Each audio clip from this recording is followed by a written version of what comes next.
বিশ্বে যুদ্ধের দামামা চলছে, বিশেষ করে আমাদের যে এই মধ্যপ্রাচ্যে যুদ্ধের দামামা চলছেই। ইরানে ইসরায়েল আমেরিকার হামলা, পাল্টা হামলার ইরানের হুমকি, এদিকে পাকিস্তান আফগানিস্তানকে উড়িয়ে দিচ্ছে। দুই দেশ এত বন্ধু ছিল, তারা যুদ্ধে লিপ্ত হয়েছে। আফগানিস্তানের শত শত মানুষ মৃত্যুবরণ করেছে, ইরানে শত শত মানুষ মৃত্যুবরণ করেছে। ইরানের প্রতিরক্ষা মন্ত্রী সহ সামরিক বাহিনীর বহু বড় বড় অফিসার মারা গেছে।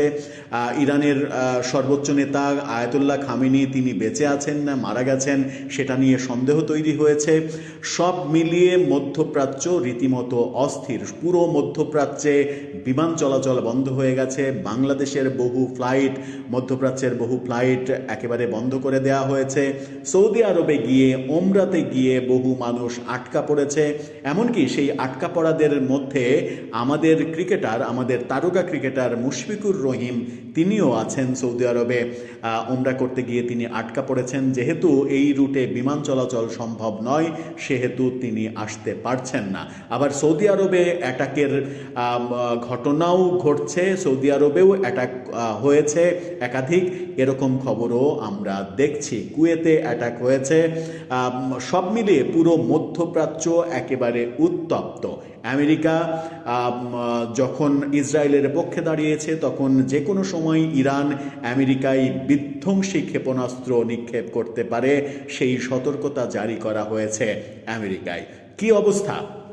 যখন সকালে এই আলোচনা করছি, তখন গত রাত পর্যন্ত এই যুদ্ধগুলোর আপডেট কি ছিল, বিশেষ করে ইরান আমেরিকা যুদ্ধের, ইরান আমেরিকাই বলা যায়, ইরান ইসরায়েল না বলে এটা তো আমেরিকার ইন্ধনেই হচ্ছে, সেই যুদ্ধের কি অবস্থা হচ্ছে, শেষ পর্যন্ত কোন দিকে যাচ্ছে, এর ফলে বিশ্ববাজারে তেলের ভয়াবহ সংকট তৈরি হয়ে আমরা আমাদের দেশেও তেলের সংকটে পড়ব কিনা, তেলের দাম হু হু করে বেড়ে যাবে কিনা, এই আশঙ্কাগুলো তৈরি হয়েছে তখন সেই আলোচনা করে বোঝার চেষ্টা করি। চলুন, কি হচ্ছে মধ্যপ্রাচ্যে, যুদ্ধের কি অবস্থা, এই যুদ্ধ কি থেমে যাওয়ার কোনো সম্ভাবনা আদৌ আছে কিনা।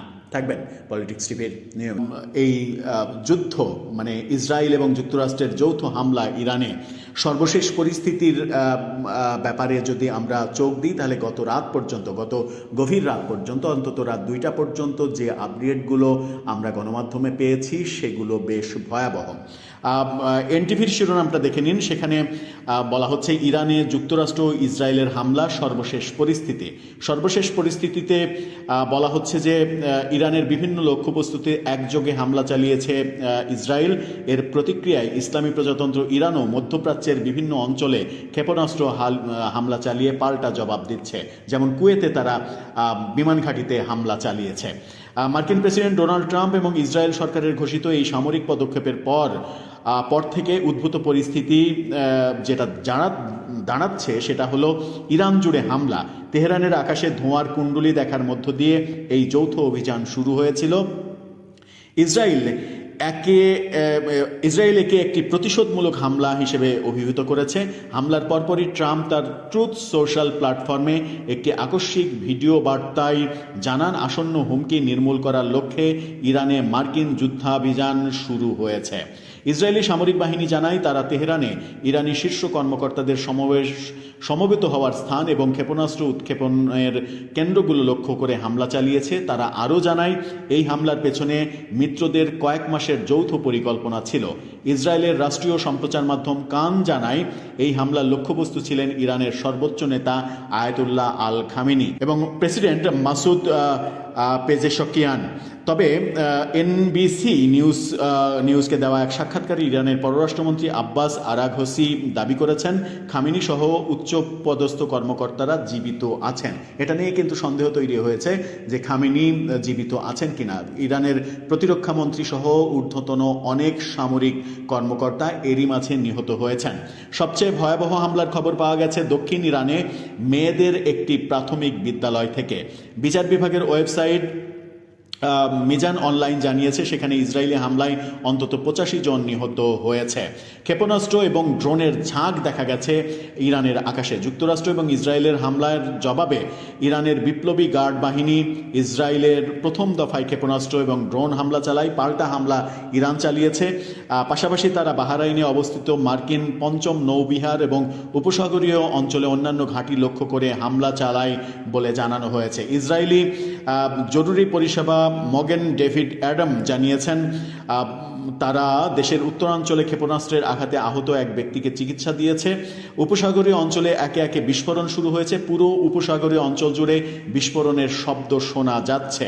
বৈশ্বিক পরিস্থিতি, বৈশ্বিক প্রক্রিয়া সেখানে দেখা যাচ্ছে ফ্রান্স, রাশিয়া, ইউক্রেন, যুক্তরাজ্য, অস্ট্রেলিয়া, পাকিস্তান, হামাস, হিজবুল্লাহ এই সবাই এটার প্রতিক্রিয়া দেখাচ্ছেন এবং আকাশপথে ফ্লাইট বন্ধ হয়ে যাওয়ার ঘটনাও ঘটেছে। একের পর এক ফ্লাইট বন্ধ হয়ে গিয়েছে।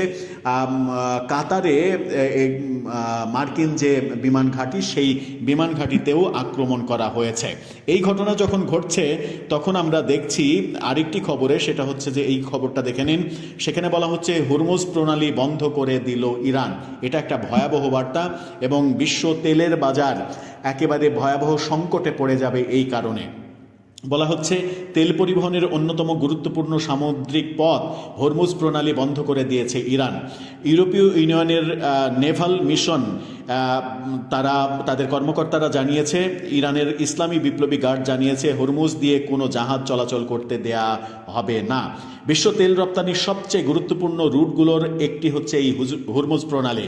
উপসাগরীয় অঞ্চলের প্রধান তেল উৎপাদনকারী দেশগুলোর রপ্তানির বড় অংশ এই প্রণালী দিয়ে সম্পন্ন হয়। সৌদি আরব, ইরান, ইরাক, সংযুক্ত আরব আমিরাত সহ বিশ্বের বিভিন্ন দেশ এখান দিয়ে বিশ্বের বিভিন্ন অঞ্চলে তেল পাঠায়। সেই রুটটাই ইরান বন্ধ করে দিয়েছে। কি ভয়াবহ বিপর্যয়ের মুখে পড়ছে বিশ্ব। সরু এই সামুদ্রিক পথটি ওমান উপসাগর এবং আরব সাগরকে যুক্ত করেছে। নাম প্রকাশ না করার শর্তে এক কর্মকর্তা বলেছেন, ইরান আনুষ্ঠানিকভাবে হরমুজ প্রণালী বন্ধের ব্যাপারে কোনো নির্দেশ দেয়নি, কিন্তু সেটা বন্ধ করে দিয়েছে। এই খবর যখন আসছে তখন আরেকটি গণমাধ্যম বলছে, দেখুন গত রাতে লাস্ট আপডেট সেখানে বলা হচ্ছে ইরানে নিহত 201, আহত 747। রেড ক্রিসেন্টের ভাষ্য এটা। রেড ক্রিসেন্ট এই তথ্য দিয়েছে, যদিও এগুলো অফিসিয়াল তথ্য।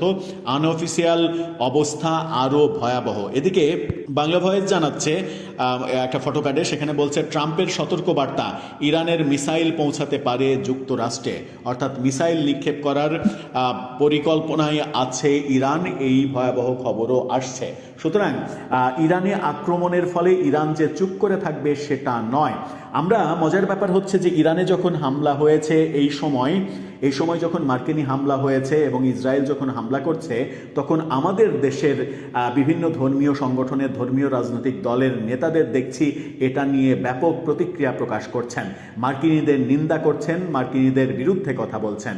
কিন্তু আমরা দেখেছি বিগত অন্তর্বর্তীকালীন সরকারের আমলে 1.5 বছরে কোনো ইসলামিক গোষ্ঠী কিংবা সরকারের কোনো পর্যায় থেকে আমেরিকার যে মানে যুদ্ধের দামামা বাজানোর যে ব্যাপার, আমেরিকার বিরুদ্ধে একটি শব্দও কেউ উচ্চারণ করেনি। কারণ হচ্ছে তারা সব সময় চেয়েছে আমেরিকার সঙ্গে সম্পর্ক ভালো রেখে নির্বাচনের বৈতরণী পার হতে। নির্বাচন যখন শেষ তখন আবারও আমেরিকার বিরুদ্ধে সোচ্চার হতে দেখছি অনেক ধর্মীয় সংগঠনকে এবং ধর্মীয় নেতাদের। এই খবর যখন ইরানের খবর বলছি, ইরানের এই যুদ্ধ অবস্থা। অন্যদিকে পাকিস্তান আফগানিস্তানে একের পর এক চালাচ্ছে হামলা। আফগানিস্তানের বিভিন্ন প্রতিষ্ঠানে অন্তত 100 নিহত হওয়ার ঘটনা ঘটেছে। আফগানিস্তানের সামরিক ঘাঁটিতে পাকিস্তান আক্রমণ চালিয়েছে, আফগানিস্তান অস্বীকার করছে। কিন্তু এরই মাঝে তাদের এই যুদ্ধটা আরও অনেক বড় আকারে পরিণত হয়েছে। সেখানে পাকিস্তানকে ইন্ধন দিচ্ছে আমেরিকা। যে আফগানিস্তানকে একসময় আমেরিকা বুকে জড়িয়ে নিয়েছিল, যে আফগানিস্তান আমেরিকার অনেক বড় বন্ধু ছিল, সেই আফগানিস্তানের এগেনস্টে এখন পাকিস্তানকে আমেরিকা ইন্ধন দিচ্ছে। এই যে পুরো মধ্যপ্রাচ্য অঞ্চলের যুদ্ধের অবস্থা, সেই যুদ্ধের অবস্থার কারণে বিশ্বের তেলের বাজার যেমন অস্থির হয়ে উঠতে পারে, তেমনি বহুদিন বন্ধ থাকতে পারে বিমান চলাচল। এই রুট দিয়ে যত বিমান চলাচল করে সেই বিমানগুলোকে ভিন্ন রুট ব্যবহার করতে হলে কি পরিমাণ অবস্থা, কি ভয়াবহ অবস্থা হবে, আদৌ সেই ভিন্ন রুট ব্যবহার করা যাবে কিনা, ভিন্ন রুট ব্যবহার করলে কত এলাকা ঘুরে আসতে হবে, সেই ক্ষেত্রে বিমানের খরচ কত গুণ বেড়ে যাবে, এই ব্যাপারগুলোও বিশ্বে গবেষণা হচ্ছে। সব মিলিয়ে ইরানের এইবারের যে হামলা, মার্কিন হামলা এবং ইসরায়েলি হামলা, এই হামলা বলে দিচ্ছে এই যুদ্ধটা দীর্ঘস্থায়ী হতে চলেছে। এবং এই যুদ্ধটা যখন দীর্ঘস্থায়ী হতে চলেছে, তখন এখানে যদি বিশ্বের অন্য পরাশক্তিগুলোও অংশগ্রহণ করে ফেলে, রাশিয়া, চীন, যুক্তরাজ্য, এরা যদি কোনো একটা পক্ষ নেয়, রাশিয়া পক্ষ নিলে তো নিশ্চিত আমেরিকার বিপক্ষে পক্ষ নেবে, সেই পক্ষগুলো যদি ইরানের পক্ষে যদি আরও বড় বড় দেশগুলো যদি অবস্থান নেয়, তাহলে যুদ্ধটা কোন ভয়াবহ দিকে যাবে সেটা কল্পনা করাটাও মুশকিল। দর্শক, আপনার কাছে কি মনে হয়, এই যুদ্ধটা কি থামবে? আবার পাকিস্তান আফগানিস্তানকে যখন আক্রমণ করছে, তখন আফগানিস্তানের পরম বন্ধু ভারত, সেই ভারতও কি এই যুদ্ধে অংশগ্রহণ করে ফেলবে, পাকিস্তানকে পাল্টা হামলা করবে? ইসরায়েলে মাত্র দুদিন আগেই আমরা দেখেছি, ইসরায়েলে সফর করেছেন ভারতের প্রধানমন্ত্রী নরেন্দ্র মোদী। সেখানে ইসরায়েলের সঙ্গে অনেক চুক্তি, অনেক সমঝোতা, এই ব্যাপারগুলো দেখেছি। সেই ক্ষেত্রে কি ভারতও ইরানের বিরুদ্ধে অংশগ্রহণ করে ফেলবে? আর ভারত যদি অংশগ্রহণ করে, তাহলে বাংলাদেশ, আমরা কতটা সেফ থাকবো, সেটাও একটা বড় ব্যাপার হয়ে দাঁড়াতে পারে। সব মিলে আপনার মতামত জানিয়ে লিখতে পারেন।